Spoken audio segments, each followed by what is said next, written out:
한나는 자꾸 한나라 그러네요. 안나는 선지자였습니다. 선지자는 예언자와 같다라고 생각하시면 돼요. 예언자. 선지자 먼저 아는 사람, 먼저 선 알지. 예언자, 먼저 아는 사람이 예언하는 것. 같은 말이라고 생각하시면 됩니다. 안나는 갈릴리 출신이라고 오늘 성경에 볼 수 있고요. 안나는 또한 바누엘, 즉 하나님의 얼굴이라는 뜻을 가지고 있는 바누엘의 딸입니다.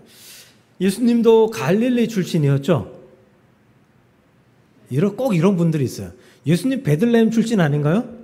베들레헴에서 나셨죠. 하지만 갈릴리 출신이십니다. 요한복음 1장 46절에서 빌립이 나다나엘에게 예수님을 소개할 때 나다나엘이 이렇게 이야기해요. 아니 무슨 갈릴리에서 선한 것이 날 수 있겠느냐. 이렇게 무시받던 곳이 갈릴리예요. 또 요한복음 7장 52절 보면 대제사장과 바리새인들이 예수님에 대해 얘기할 때 갈릴리에서는 선지자가 날 수 없느니라. 선지자가 나올 수 없느니라. 그만큼 무시당하는 곳이, 그만큼 좀 천대받던 곳이 갈릴리였다라는 것이죠. 즉 갈릴리 출신이라는 말씀은 쉽지 않은 삶을 살았을 가능성이 높다라는 의미이기도 합니다. 근데 엎친 데 덮친 격, 안나는 갈릴리 출신에다가 과부였습니다. 오늘 성경 보면 7해 동안 7년 동안 남편과 살다가 과부가 되었다라고 말하고 있습니다. 그러니 그녀의 인생은 쉽지 않았을 거예요. 고달팠을 거예요. 어쩌면 고통스러웠을 것입니다. 그러나 안나는 그 고달픔, 그 고통, 그 출신, 그 과부라는 사실에 얽매이지 않습니다. 굴복하지 않습니다. 오늘 안나가 어떻게 굴복하지 않았는지, 또 어떻게 평안하고 행복한 삶을 살았을 것이다 라고 예측할 수 있는지, 예상할 수 있는지 오늘 말씀을 들으며 은혜 받고 도전받는 시간이 될 수 있기를 주의 이름으로 간절히 축복합니다. 우리 대한민국 국민이죠. 대한민국은 정말 대단한 나라입니다. 무시받는 아시아 국가 중에 하나임에도 불구하고 이 대한민국이 전 세계의 10위권에 들고 있는 강대국, 경제적 강국이 되었고요. 자원이 정말 빈약하고 없지만 그럼에도 불구하고 사람들의 머리와 열심으로 말미암아 이러한 결실을 이룬 나라. 세계 어디에 찾아봐도 이런 나라가 없는 나라. 지난해 1인당 국민 총소득, 그거는 일본을 앞질렀다고 하죠. 역사상 처음으로. 약간이지만, 아주 약간이지만 일본을 앞지를 정도의 그러한 지금 위상을 가지고 있습니다. 한강의 기적. 이건 개발도상국들한테 어떻게 고유대명사 같이 쓰여요. 고유대명사 같이.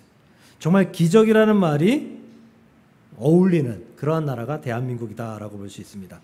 전 세계가 K-팝을 듣고 있고요. K-드라마를 보고 있고요. K-컬처라는 말이 생겨났고요. 지금은 또 이 K-음식, K-푸드, 음식들이 전 세계에 펼쳐져 나가서 이 음식으로 말미암아 또 한국의 위상이 더 높아지고 있습니다. 한국산 차량은 전 세계 어디를 여행을 해도 우리가 만날 수 있고요. 뭐 조선업, 뭐 이런 것들, 휴대폰 이런 것들은 우리가 말하지 않아도 이미 세계 최정상에 있고요. 뭐 메모리, 뭐 등등 우리가 지금 나열하지 않은 많은 것들이 정말 세계적으로 뛰어난 그런 대한민국에 살고 있습니다. 우리는 자랑스러워야 합니다.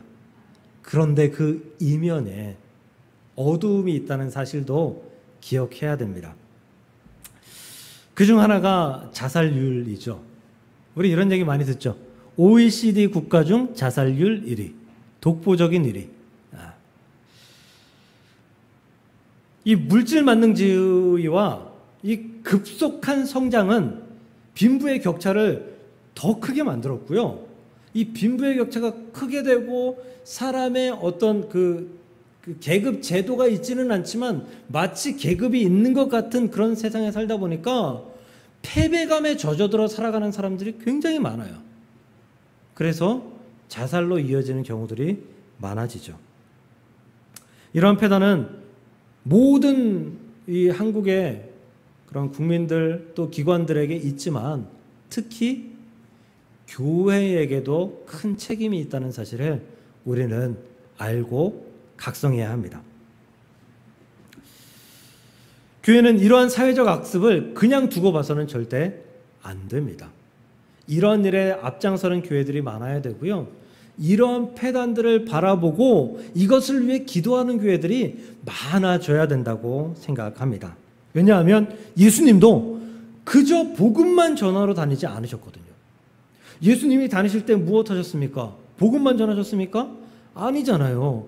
어려운 사람들, 아픈 사람들, 고통스러운 사람들, 마음을 치유해야 되는 사람들, 귀신 들린 사람들, 그런 사람들을 찾아가서 먼저 그들에게 위로와 사랑을 전해주고 먹을 것을 주고 여러 가지 것들, 일들을 행하신 후에 그 후에 예수님은 그들에게 구원의 말씀과 생명의 말씀을 전하면서 그들에게 하늘나라를 가르쳐 주셨다라는 것이죠. 우리는 그들에게 하늘나라를 가르쳐주고 예수 구원을 가르쳐줘야 될 의무가 있지만 그 의무와 동시에 그들을 그 어둠의 구렁텅이에서, 그 불행함 속에서, 그 고통 속에서 건져내 주어야 할 의무도 있다는 사실을 기억하시고 위에서 기도하고 일할 수 있는 저와 여러분들이 될 수 있기를 주의 이름으로 간절히 축복합니다. 자살은 경제적 어려움, 우울증, 사랑하는 대상을 잃음, 상실, 건강의 어려움, 또 학업의 어려움, 또 복수심, 이런 이유가 있다고 합니다. 그런데 사람들은 이런 이유만 듣고 이렇게 많이 이야기를 해요. 아니, 그깟 성적 때문에 자살을 한다고? 아니, 돈이 없으면 열심히 땀 흘려서 일하면 되지 왜 자살을 선택하는 거야? 우울증? 그거 그냥 몸이 편해서, 몸이 편하니까 생기는 병이잖아. 정신없이 살아봐봐. 자살할 생각이 드는지. 땀 흘리고 정신없이 살아가는 사람들은 자살할 생각을 하지 않아. 만약에 그런 일들 때문에 모두가 자살해야 된다면 남는 사람 하나도 없을걸? 이렇게 비난하는 사람들이 너무도 많다는 거죠. 너무도 많다는 거예요. 물론 자살은 나쁩니다. 악합니다. 결코 옹호할 수 없고 용서받을 수 없는 범죄입니다. 그런데 그 책임은 그 사람, 당사자에게만 있지 않아요. 그 책임은 모든 사회의 구성원들에게 있다는 것입니다. 우리가 그들을 도와야 하고 그들의 자살의 선택을 막아야 되는 책임이 있다는 사실을 깨닫고 경각심을 가지고 그들을 위해서 일할 수 있어야 합니다.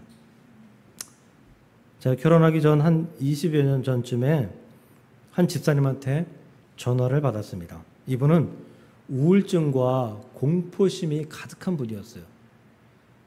거의 매일 귀신을 본다, 귀신이 나에게 자꾸 이야기한다 라고 했던 분이었어요. 전화를 받고 얼른 가서 예배 드려주고 말씀 나눠주고 그리고 함께 밥 먹고 차 마시고 그리고 도닥거려주고 위로해주고 이런 삶을 한동안 살았어요. 그분하고 해서. 그날도 그분이 저에게 전화를 했어요. 그때 전도사였으니까. 전사님 와서 예배 좀 드려줘요. 저 좀 불편해요. 힘들어요. 근데 갈 수가 없었어요. 왜냐하면 멀리 있었거든요. 제가. 그날 일이 있어서 멀리 있었고 일이 끝나고 가면 새벽에야 도착하는 그런 시간이었거든요. 그 집사님 오늘 제가 부득이 멀리 있어서 갈 수가 없으니까 내일 아침 일어나서 아침 일찍 갈게요. 내일 아침까지 딴 생각하지 마시고 우리 밝은 얼굴로 봐요. 그리고 전화를 끊었거든요. 근데 그 다음날 못 뵀습니다. 못 뵀어요. 돌아가셨거든요. 극단적인 선택을 하셨는데 참 제 마음에 죄책감이 너무 있더라고요. 제가 그냥 알았다 그러고 잠깐 기다리라 그러고 달려갔어야 되는데 아니면 주변 사람들한테 연락해가지고 급히 막 수배해가지고 이 사람 저 사람 연락해가지고 가서 그분을 좀 위로했어야 되는데 굉장히 오랫동안 그분 생각하면서 힘들었어요. 어려웠어요. 거기에 제 책임이 있다고 생각되니까 너무 고통스럽더라고요. 이런 일들은 마음의 병 때문에 생기는 거잖아요. 이제 우리는 그것을 악하다, 나쁘다 이렇게만 이야기하지 않아요. 치료받으면 된다라고 이야기해요. 실제적으로 치료받고 회복되는 분들 상당히 많아요. 치료받으면 회복할 수 있는 병이에요. 그런데 그 전문가들이 치료하는 데에는 한계가 어느 정도 있어요. 무슨 말이냐면 그분들은 이제 약을 처방해주고 상담해주잖아요. 근데 그 약을 꾸준히 먹고 완전하게 회복되는 사람이 있는가 하면 그 약을 먹다 보면 무기력해지고 힘들어지니까 약을 끊게 되는 경우들이 많아요. 그러면 이전 상태로 회귀되는 거죠. 돌아가는 거예요. 그럼 그 이전 상태에서 이분들이 더 깊은 우울감과 더 깊은 자괴감과 더 깊은 실패감을 느껴서 극단적인 선택을 하는 사람들이 나타난다는 거예요. 즉 전문가의 치료도 한계가 있고 계속된 치료가 있어야지만 그분들을 돌볼 수 있다는 거예요. 그런데 교회는 그렇지 않습니다. 그 책임이 있는 교회는 그렇지 않아요. 우리 믿음을, 신앙을 그냥 믿음, 신앙 이렇게만 얘기할 수도 있지만 이렇게도 얘기해요. 믿음, 생활, 신앙, 생활. 뭐예요? 신앙은 삶이라는 거예요. 삶. 신앙은 계속해서 그렇게 살아갈 수 있게 하는 거라는 거예요. 예수님께서 그 마음속에 들어오시고 그 마음속에서 예수님께서 말씀하시며 그 마음속에서 우리 성령께서 역사하시면 그 사람이 예수님이 결정해 놓은 방향 그대로 살아갈 수 있도록 돕는 것이 신앙 생활이다라는 거예요. 약을 먹으면 올바른 삶을 살아가다가 약을 먹지 않으면 다시금 이전의 삶으로 돌아갈 수 있는 가능성이 있지만 신앙생활은 계속 올바른 삶을 살아갈 수 있도록 계속해서 도와주는 게 신앙생활이다라는 거예요. 그러니까 교회는 완치시킬 수 있어요. 교회는 그런 사람들을 도울 수 있어요. 하나님은 그런 능력이 있어요. 예수님은 그런 능력이 있다는 거예요.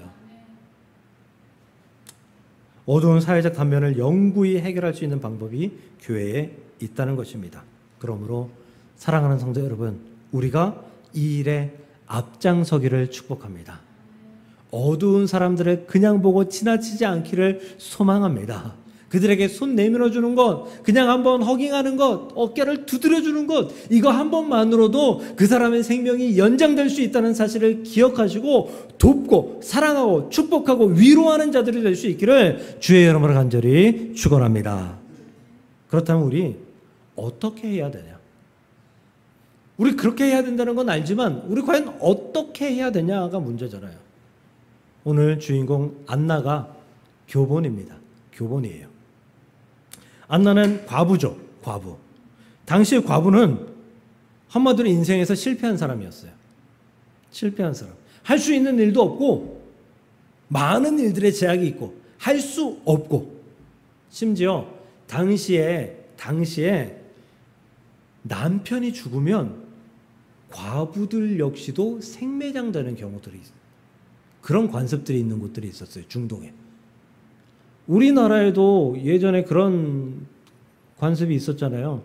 그 주인이 죽으면 하인들을 같이 넣어서 순장한다 그러잖아요.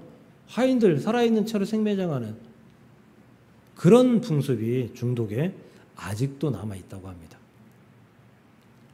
할 수 있는 일 없어요. 이삭 줍는 거 그거 못하게 하잖아요. 떨어진 이상 못 죽게 하잖아요. 그 왜 그러냐 하면 과부들 고아들 먹으라고 하는 거잖아요. 왜요? 그들은 일을 할 수가 없으니까. 그들은 자기 스스로 살아갈 힘이 없으니까. 그렇게 사회적으로 살아갈 수 없도록 막아버렸으니까 하나님께서 그렇게 이삭을 줍지 못하도록 하신 거예요. 할 수 없고 할 수 없고 할 수 없고 할 수 없고 할 수 없는 사람들이 과부였다라는 거예요. 과부는 친정으로 돌아가 있어야 돼요. 왜? 여성들은 소유물이었기 때문에. 아버지의 소유물이었다가 지창금을 받고 남편에게 한마디로 팔려가는 거죠. 그 남편이 죽으면 다시금 소유권이 아버지에게로 들어옵니다. 친정가 있어야 돼요. 그럼 두 번째 남편이 한마디로 사갈 것을 기다리고 있어야 되는 사람들이 과부들이에요. 그러니까 그 인생이 얼마나 비참하고 힘든 인생이겠습니까? 그런데 안나는 그런 인생을 60년 동안 살았다고 합니다. 근데 오늘 성경에 84세라고 되어 있잖아요. 다른 성경, 영어 성경이나 다른 성경들에는 이게 84년 동안 과부 생활했다라고 기록된 것도 있거든요. 그러니까 어쩌면은 지금 안나가 약 한 100살 가까이 되었고, 그때 당시에 14살 이후 결혼할 수 있었으니까 100살 가까이 되었고 84년 동안 과부 생활로 버티고 있었다라는 거죠. 행복할 수 있을까요? 감사할 수 있을까요? 즐거울 수 있을까요? 고통스러웠을 거예요. 고난스러웠을 거예요. 어쩌면은 하나님 나 좀 빨리 좀 데려가 주세요. 사는 것보다 죽는 것이 나을 것 같다는 생각도 했을 거라고 생각합니다. 그런데 그 안나가 그 오랜 세월, 짧게는 60년, 그 오랜 세월을 버티고 승리합니다. 오늘 그 이유를 37절에서 설명합니다. 이 사람이 안나가 성전을 떠나지 아니하고 주야로 금식하며 기도함으로 섬기더니 성전을 떠나가지 아니하고. 안나는 여인이었잖아요. 그러니까 성전 안에 못 들어가요. 그러니까 아마 성전 뜰 거기에서 생활했던 것 같아요. 왜? 집에 있으면 괴로우니까. 과부로서의 삶은 괴로우니까.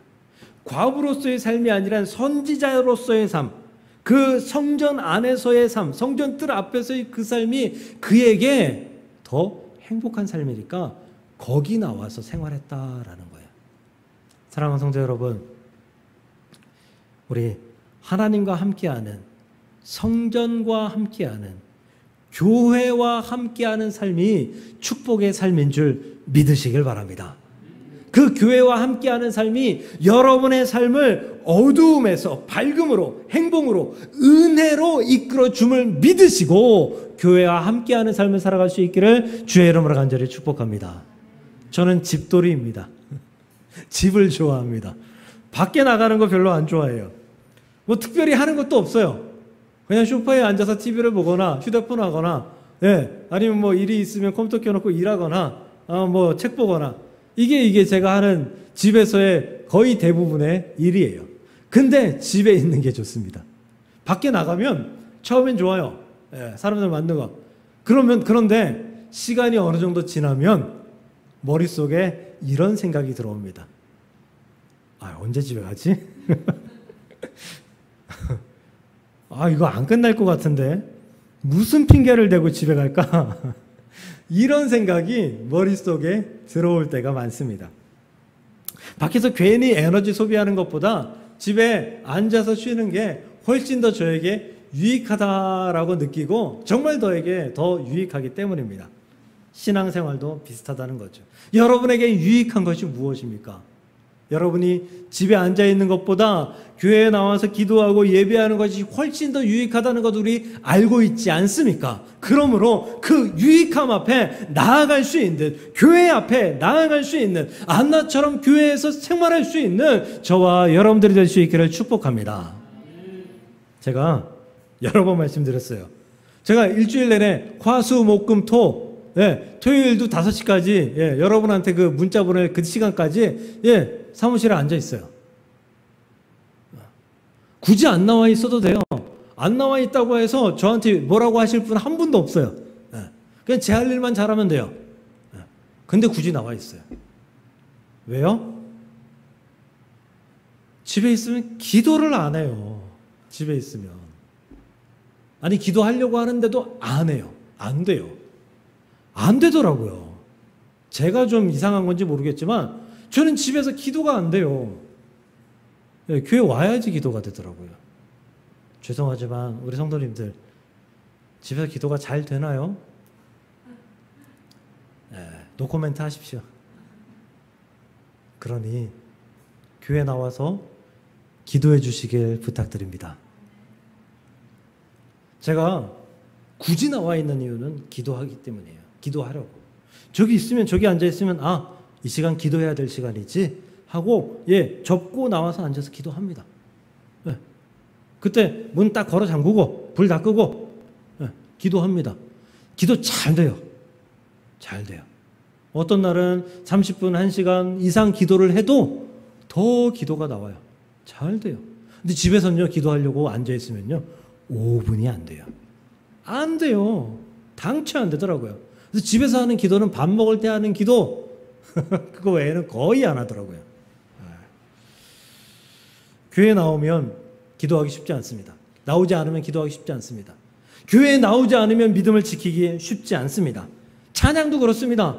집에서 찬양하는 거 흥얼흥얼 대는 건 되죠. 근데 딱 찬양 악보 놓고 찬양하는 건 잘 안 돼요. 특송 연습할 때나 되지 잘 안 돼요. 우리가 노래를 잘해서 이웃들한테 들려도 아무 상관없다라고 생각하면 할 수 있을지 몰라도 우리가 노래에 음정 박자 맞지 않죠. 갑자기 삑살이 나죠.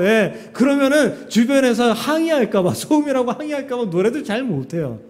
나와서 앉아있으면 노래가 돼요. 찬양이 돼요. 부탁드립니다.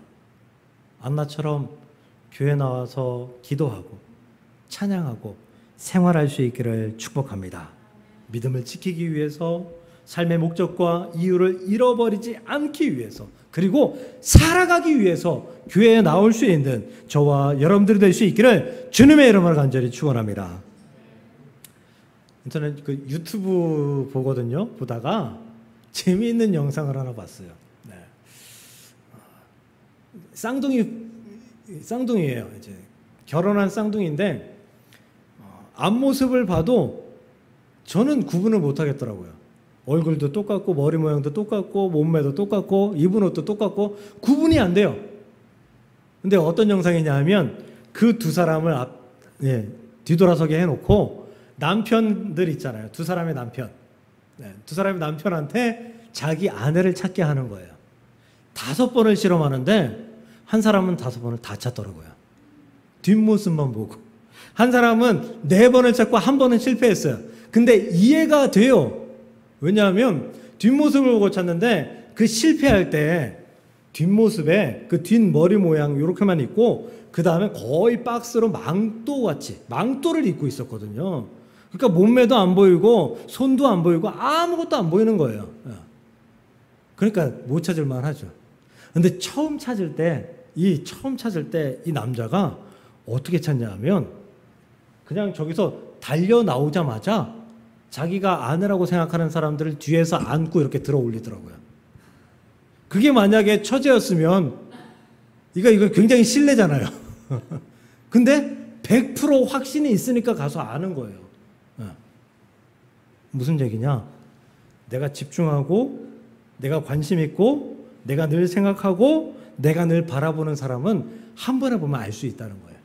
뒷모습만 봐도 알 수 있다는 거예요. 저도 아내와 약속이 있어서 밖에서 만나면 우리 서로는 약속 시간을 잘 지키는 편이니까 그 시간쯤 돼서 두리번거리다 보면 저기서 오는 걸 찾을 수 있어요.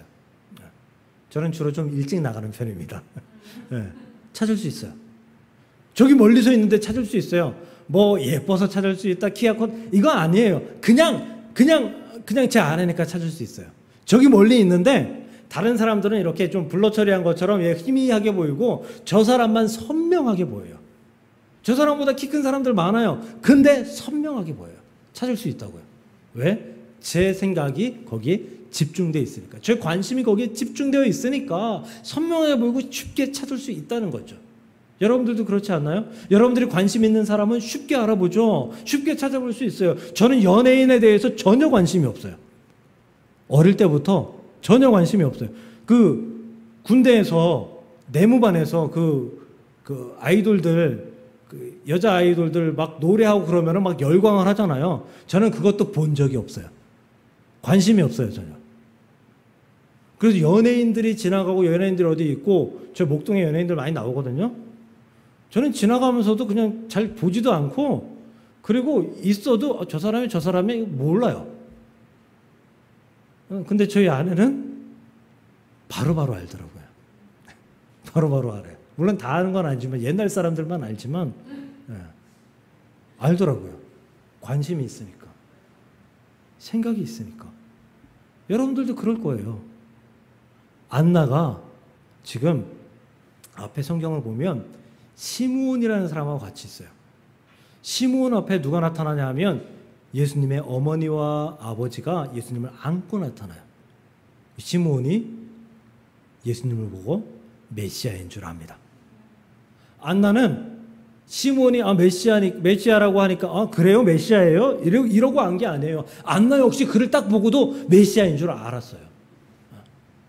왜? 하나님께 집중할 수 있었기 때문에. 메시아라는 그 하나님의 역사를, 구원을 기다리고 기대하고 있었던 사람이 안나였기 때문에 하나님께 집중하고 메시아에게 집중하고 있었던 사람이 안나기 때문에 그는 알아볼 수 있었던 거예요. 그래서 마침 이때에 나와서 하나님께 감사하고 예루살렘의 속량을 바라는 모든 사람들에게 그에 대하여, 메시아에 대하여 말하고 다닌 사람이 이 안나였다라는 거예요. 주야로 성전에 붙어있던 안나에게 이런 축복이 찾아왔고, 그리고 안나는 시므온과 함께 예수님을, 메시아를 단박에 알아보고 경배하고 그를 사람들에게 전하는 삶을 살아갈 수 있었다라는 것입니다.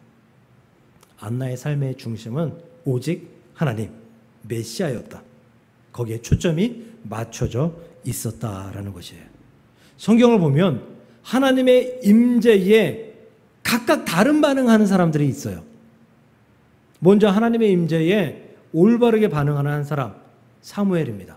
사무엘상 3장을 보면 사무엘이 잠자리에 들었는데 누가 불러요.